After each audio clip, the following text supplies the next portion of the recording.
Assalamualaikum warahmatullahi wabarakatuh.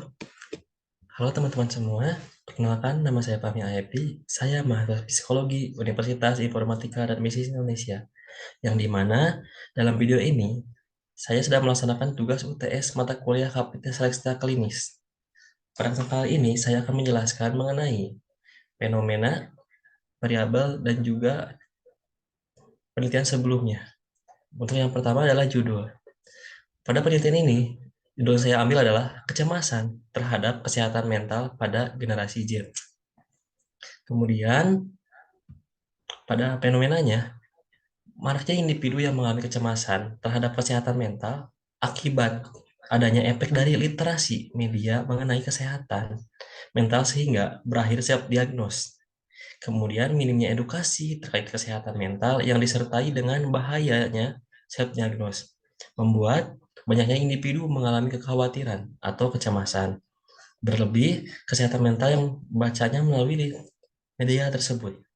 Hal tersebut menyebabkan individu tersebut seringkali memposting hal-hal yang berkaitan dengan kegundahan hati atau kekhawatiran. Kemudian, individu tersebut seringkali mengeluhkan mengenai kondisi moodnya yang terhadap lingkungan sekitar. Bagaimana hasil observasi dan wawancara pada salah seorang. Selanjutnya, teori utama. Menurut Salfovskis dan Waprik pada tahun 1986, kecemasan terhadap kesehatan melibatkan kecenderungan berkelanjutan untuk menafsirkan gejala fisik, variasi fisik atau kebisingan, dan informasi terkait kesehatan dengan cara yang membawa bencana. Faktor etiologi mungkin termasuk dalam pengalaman masa kanak-kanak seperti menderita penyakit serius atau memiliki orang tua yang mengalami kecemasan terhadap kesehatan. Pengalaman-pengalaman ini berkontribusi pada perkembangan keyakinan disfungsional, dan keyakinan ini berkontribusi pada perkembangan keyakinan dan menimbulkan salah tafsir yang dipicu oleh faktor eksternal, misalnya berita tentang strain influenza baru, atau oleh faktor internal, misalnya merasakan sensasi yang tidak biasa atau jatuh sakit, yang kemudian mengarah pada kecemasan.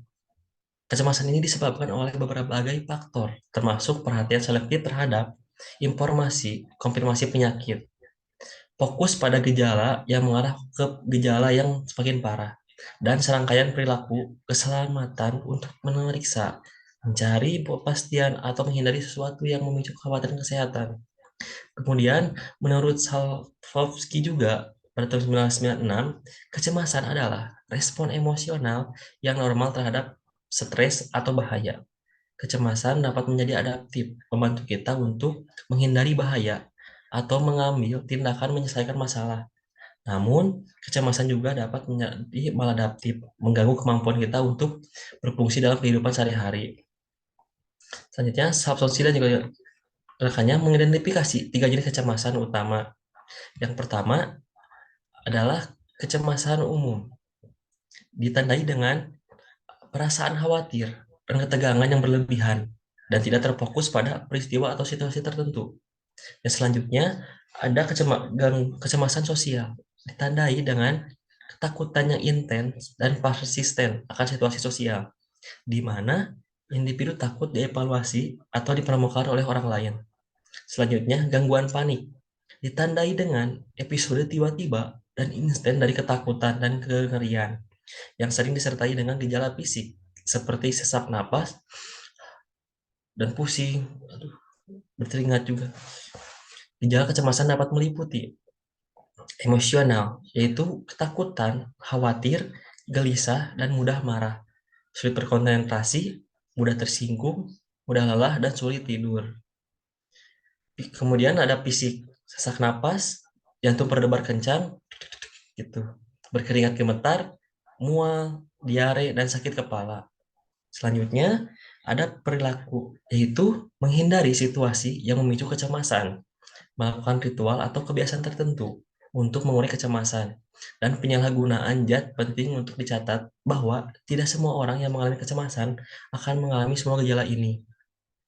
Gejala tingkat keparahan kecemasan dapat bervariasi dari orang ke orang. Jadi, tidak semua orang dapat mengalami gejala hal seperti ini. Mungkin ada beberapa yang dialami oleh orang-orang tersebut atau tertentu. Nah, jika Anda mengalami kecemasan yang mengganggu kemampuan Anda untuk berfungsi dalam kehidupan sehari-hari, penting untuk mencari bantuan profesional. Terapi kognitif atau CBT adalah pengobatan yang efektif untuk kecemasan. CBT dapat membantu Anda untuk mengidentifikasi dan mengubah pola pikir dan perilaku yang berkontribusi pada kecemasan Anda. Selanjutnya, terdapat beberapa jurnal yang telah saya rangkum. Pada jurnal yang pertama, saya menemukan bahwa pada jurnal eksperimen ini dapat disimpulkan bahwa pengobatan menggunakan metode terapi yaitu CBT yang saya sebutkan tadi dan pengobatan farmakologis ini cukup membantu pada objek merasa lebih baik akibat adanya hipokondriosis yang terjadi.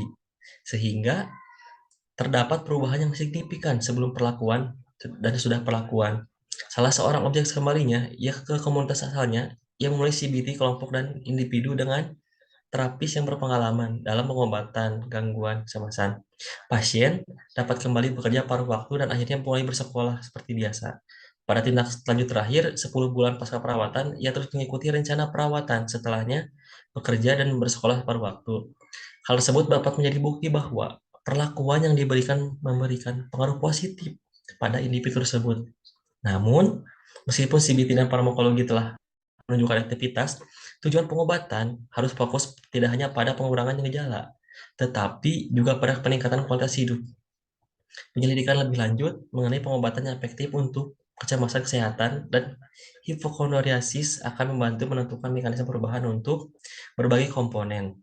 Kondisi ini, secara hipotesis, fobia penyakit harus merespon pengobatan yang diketahui efektif dalam mengatasi kecemasan, sedangkan keyakinan terhadap penyakit harus merespon intervensi yang diketahui efektif dalam mengobati depresi.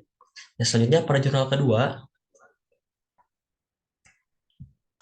jurnal ini, peneliti secara umum menyimpulkan bahwa rendahnya tingkat kecemasan terhadap kesehatan di antara kelompok lansia ini menantang stereotip umum mengenai lansia hipokondriakal. Tampaknya, meskipun memiliki penyakit fisik, orang-orang yang menikmati usia tua, yang aktif secara fisik dan mendapat dukungan yang baik, mampu beradaptasi terhadap tantangan bertambahnya usia, dan tidak lebih cemas terhadap kesehatan dibandingkan individu yang lebih muda. Namun demikian, perlu dicatat bahwa tingkat kecemasan terhadap kesehatan yang parah tampaknya sama dengan yang terjadi pada populasi muda dan tingkat serta konsekuensi dari masalah ini tidak boleh diabaikan. Ini mungkin merupakan studi pertama yang menguji model perilaku kognitif dari kecemasan kesehatan pada kelompok orang dewasa yang lebih tua. Temuan ini memberikan dukungan awal untuk penerapan model ini pada orang dewasa berusia di atas 65 tahun. Penelitian ini hanyalah langkah awal dalam mengumpulkan data empiris mengenai fenomena kecemasan kesehatan di kalangan orang lanjut usia. Selanjutnya, pada jurnal yang ketiga, jurnal ini dapat disimpulkan bahwa penelitian ini hanyalah langkah pertama dalam upaya bertujuan untuk menjelaskan literasi kesehatan mental. Peneliti menggunakan sketsa tertulis yang terperinci, singkat, dan tetapi tidak memungkinkan untuk menggali informasi tambahan. Hal ini juga menghilangkan beberapa komponen emosional yang melekat pada menilai perilaku individu sendiri atau komponen emosional yang dicintai, yang berpotensi menyusahkan. Penelitian pada depannya harus menyelidiki literasi kesehatan mental dengan menggunakan metodologi yang lebih naturalistik. Pekerjaan tambahan perlu dilakukan untuk menyelidiki pengembangan, kelayakan, dan potensi dampak dari inisiatif kesadaran kesehatan mental. Meskipun penting untuk mengidentifikasi kekurangan ini, literasi kesehatan mental, penelitian juga perlu menemukan cara untuk meningkatkan literasi. Kampanye kesadaran kesehatan masyarakat telah menunjukkan hasil yang menjanjikan. Namun, strategi yang lebih hemat biaya dan mungkin berskala lebih kecil harus dipertimbangkan. Misalnya, pelatihan berbasis web atau intervensi lokal. Kesimpulannya, baik SOAD, gangguan kecemasan sosial, maupun GAD, gangguan kecemasan umum, dinilai terlalu rendah dalam hal tingkat keparahan dalam penelitian ini. Dibandingkan dengan penelitian ahli, MDD depresi sebaliknya dinilai terlalu tinggi dalam hal tingkat keparahan. Upaya harus dilakukan untuk mendidik masyarakat dampak SOAD dan GAD. Pada tahap awal sebelumnya, dampaknya menjadi lebih parah dan rumit. Selain itu, meskipun tingkat keparahan dan dampak dari gangguan kecemasan telah terdokumentasi dengan baik, banyak orang yang mengalami penderitaan yang tidak perlu selama bertahun-tahun tanpa menyadari bahwa gangguan yang mereka alami dapat diobati. Orang dengan gangguan kecemasan dapat menormalkan gejala dan menginterlasikan kecemasan sebagai bagian dari kepribadiannya. Meskipun normalisasi merupakan pertimbangan penting, khususnya dalam mengurangi stigma terhadap penyakit mental di masyarakat kita.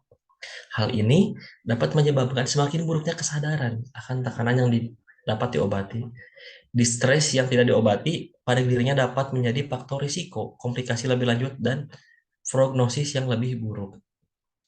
Pada jurnal selanjutnya, pada jurnal ini ditarik kesimpulan bahwa penelitian ini bertujuan untuk meninjau kembali skala SHAI, mengingat penggunaannya yang luas di kalangan peneliti dan dokter, serta relevansinya dengan kesehatan gejala kecemasan pada berbagai populasi. Tujuan lainnya adalah untuk meninjau literatur berkembang berkaitan dengan sifat psikometrik SHI dan mengkaji penggunaannya antara sampel klinis, non-klinis, dan medis. Secara keseluruhan, SHI tampaknya merupakan alat yang baik secara psikometrik untuk menilai kesehatan gejala kecemasan di seluruh non-klinis, klinis, dan medis. Bukti terbesar ada untuk validasi faktorial, konvergen, divergen, dan kriteria SHH beserta internalnya. Konsistensi, selain itu, kepekaan terhadap efek pengobatan saat menggunakan CBT dan MBCP, kecemasan kesehatan yang parah telah terjadi. Dalam melakukan tinjauan ini, kami mengidentifikasi kebutuhan akan hal tersebut. Peneliti lebih lanjut tentang skor cut-off, validitas tambahan, dan reliabilitas tes-tes ulang absen yang menyumbangkan informasi yang relevan untuk tinjauan tersebut. Literatur saat ini adalah studi tentang validitas prediktif untuk ukuran tersebut. Penilaian penelitian lebih lanjut tingkat kecemasan terhadap kesehatan antar kelompok pasien juga diperlukan dengan perhatian khusus diberikan pada SH14 item, mengingat kesesuaian untuk individu yang sehat dan sakit fisik. Yang terakhir, analisis taksometri terhadap SHI harus dilakukan karena hal ini belum dilakukan. Jenis analisis ini akan berkontribusi pada pemahaman kita tentang konseptualisasi kecemasan kesehatan sebagai konstruksi dikonomotis atau berkelanjutan yang diukur dengan SHI sebaiknya terhadap tindakan pelaporan mandiri lainnya. Kemudian pada jurnal selanjutnya, jurnal ini dapat disimpulkan bahwa peneliti ini menunjukkan jika kesehatan mental dapat berdampak buruk pada perkembangan ketidakmampuan seseorang dalam mengelola perasaan serta perilaku akan berdampak luas. Temuan penelitian menegaskan jika kecemasan berlebih menjadi salah satu dampak dari kesehatan mental yang bermasalah. Masalah kecemasan berlebih dianggap sebagai keanehan dan berbeda dengan lingkungan sosial. Upaya keras dilakukan untuk menghilangkan rasa cemas, proses adaptasi, dan menjaga keselamatan serta dukungan yang orang sekitar akan membantu seorang dalam menguatkan diri. Kemudian yang terakhir, pada salah satu skripsi yang saya baca, berdasarkan hasil pengolahan data, penelitian ini dapat disimpulkan bahwa terdapat hubungan antara persepsi literasi kesehatan mental dan kecemasan. Pada kondisi mental diri, pada emerging adult talk, pengguna Instagram di Kota Bandung, hal tersebut dapat dilihat melalui hasil uji korelasi yang menggunakan Pearson produk momen yang menunjukkan hasil signifikansi 0,02 yang lebih kecil daripada 0,5, yang artinya korelasi atau hubungan antara persepsi literasi kesehatan mental terhadap kecemasan kondisi mental diri. Kemudian kesimpulan dari keseluruhan jurnal tersebut adalah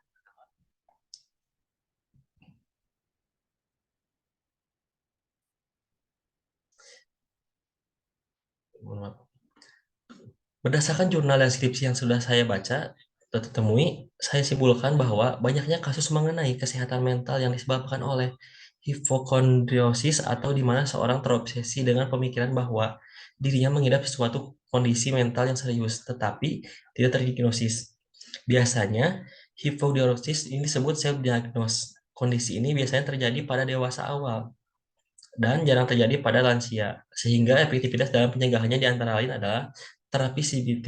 Namun, penelitian yang ingin saya buktikan di sini adalah bagaimana pengaruh hubungan kesehatan mental yang dilakukan oleh self-diagnose tersebut.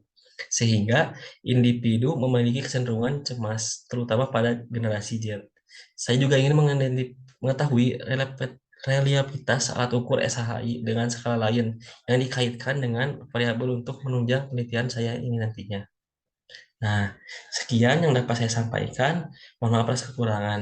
Pesan pentingnya adalah kita boleh membaca literasi tentang kesehatan mental. Namun, kita juga tidak boleh asal diagnose diri kita.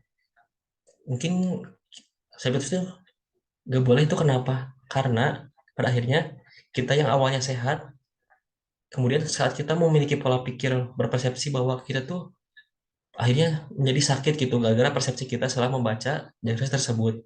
Di tempat pesan pentingnya, jangan self diagnose kecuali kalau kamu sudah berkonsultasi kepada pihak yang berkewajiban atau pada bidangnya. Sekian dan terima kasih. Wassalamualaikum warahmatullahi wabarakatuh.